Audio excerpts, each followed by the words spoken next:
यीशु मसीह कौन है? क्या परमेश्वर का अस्तित्व है?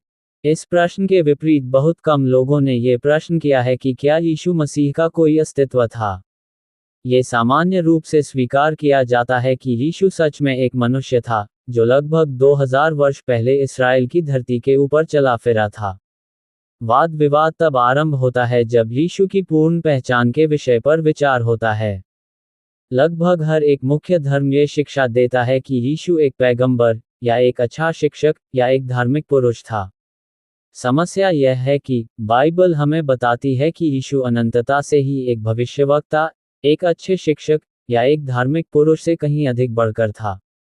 C.S. लुईस अपनी पुस्तक मेयर क्रिश्चियनिटी केवल मात्र मसीहियत में ये लिखते हैं, मैं यहाँ पर किसी को भी उस वास्तविक मूर्खतापूर्ण बात को कहने से रोकने का प्रयास कर रहा हूँ जिसे लोग अक्सर उसके यीशु मसीह के बारे में कहते हैं।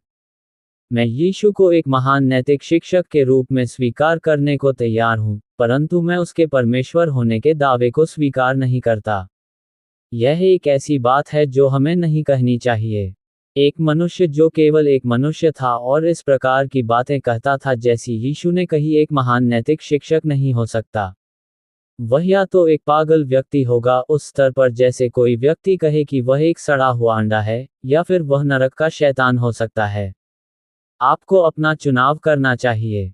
या तो यह व्यक्ति जो परमेश्वर का पुत्र था और है, या फिर कोई पागल या कुछ और इससे भी ज्यादा बुरा व्यक्ति। आप मूर्खता के लिए उसे चुप करा सकते हैं, उस पर थूक सकते हैं और एक दुष्ट आत्मा के रूप में उसे मार सकते हैं। या आप उसके चरणों में गिरकर उसे प्रभु और परमेश्वर कह सकते हैं। परंतु हमें कभी भी कृपा से भरी हुई मूर्खता के साथ यह निर्णय नहीं लेना चाहिए कि वह एक महान शिक्षक था।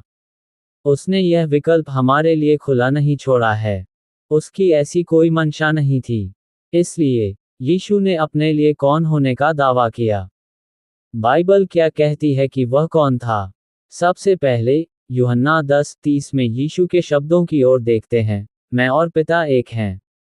पहली दृष्टि में ये परमेश्वर होने के दावे के रूप में प्रतीत नहीं होता, परंतु फिर भी उसके कथन पर यहूदियों की प्रतिक्रिया को देखें। यहूदियों ने उसको उत्तर दिया कि भले काम के लिए हम तुझे पथराव नहीं करते, परंतु परमेश्वर की निंदा करने के कारण, और इसलिए कि तू मनुष्य होकर अपने आप को परमेश्वर बनाता है। यूहन्ना 10:33।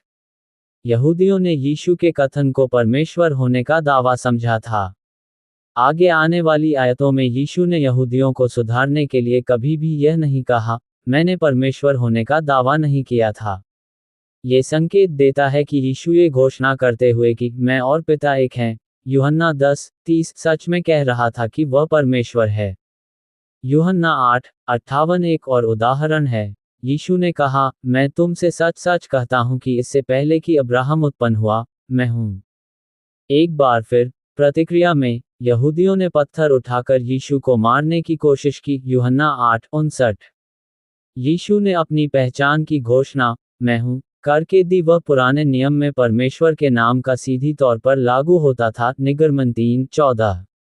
यहूदी फिर से यीशु को क्यों पत्थरवाह करना चाहते थे यदि उसने कुछ ऐसा नहीं कहा था जिसे वे परमेश्वर की निंदा करना समझ रहे थे, अर्थात परमेश्वर होने का दावा। यूहन्ना 1:1 कहता है कि वचन परमेश्वर था। यूहन्ना 1:14 कहता है कि वचन देहधारी हुआ। ये स्पष्टता से संकेत देता है कि यीशु ही देह रूप में परमेश्वर है। शिष्य थोमा यीशु के संबंध में कहता है कि हे मेरे प्रभु, हे मेरे परमेश्वर। यूहन्ना 20:28। यीशु ने उसे नहीं सुधारा।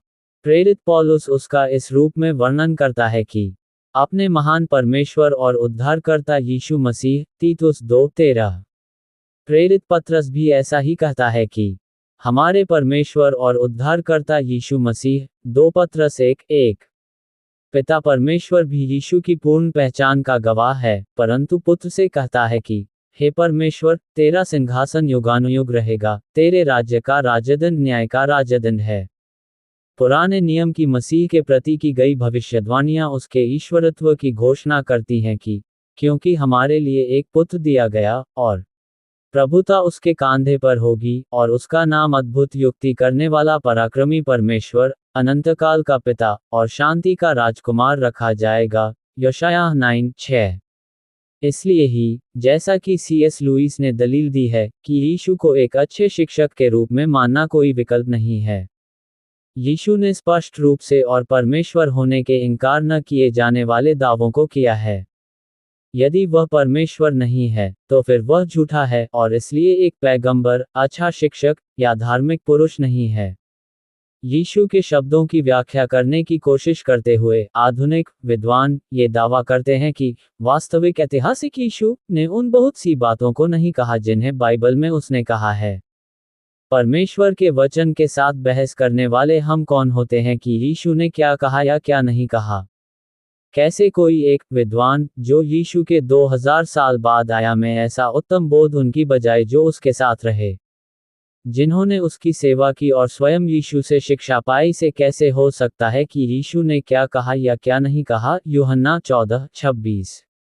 यीशु की सच्ची पहचान के ऊपर प्रश्न इतना महत्वपूर्ण क्यों है? इस बात के क्या मायने हैं कि यीशु परमेश्वर है या नहीं? इसका सबसे महत्वपूर्ण कारण यह है कि यीशु को इसलिए परमेश्वर होना था, वह यह है कि यदि यीशु परमेश्वर नहीं है, तो उसकी मृत्यु पूरे संसार के पापों के जुर्माने की कीमत अदा करने के लिए पर्याप्त नहीं हो सकती थी। 1 यूहन्ना 2:2।